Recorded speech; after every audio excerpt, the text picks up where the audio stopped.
आदाब नाजरीन, मीरारम फिल्टर के पास दानम्मा झोपड़ी के करीब एक गाड़ियों के वर्कशॉप में अचानक आग लग गई। आग इतनी ज़्यादा थी, 4 फोर व्हीलर, 2 टू व्हीलर और 1 लॉरी जल के खाक हो गई। आइए देखते हैं आगे की तफसीलात।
अस्सलाम वालेकुम, मेरा नाम वसीम ख़ान है।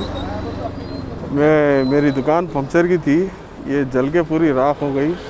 ये शॉर्ट सर्किट से कुछ हुआ है, आप लोगों को मदद की गुजारिश है। ये कितने बजे हुआ भाई? ये 7 के बीच में हुआ। सो सुबह में 7:30 के बीच में। कुछ जानी नुकसान हुआ क्या? कुछ नहीं, कुछ भी नहीं। माली नुकसान बहुत हुआ, गाड़ियाँ जल गए और तकरीबन जले भाई? 4 गाड़ी जल गए। 2 व्हीलर है हमारे। 2 व्हीलर कितने जले? 2 जल गए 2 व्हीलर। 1 लारी है। 1 लारी है, लारी भी जल गई। तो ये कुछ फैक्ट्री थी, कारखाना था, क्या था ये? वर्कशॉप था, मेन रोड पे थे, दानम्मा झोपड़ी की तरफ वर्कशॉप था। कम से कम कितने का नुकसान हुआ भाई? कम से कम 6-7 लाख का नुकसान होगा। 6-7 लाख का। अब हुकूमत से क्या चाह रहे हैं आप? हुकूमत से मदद की अपील चाह रहे, आप सबसे मदद की अपील है। हमारे दोस्त भी बहुत परेशान हैं, हम भी बहुत परेशान हैं, कुछ भी नहीं बचा।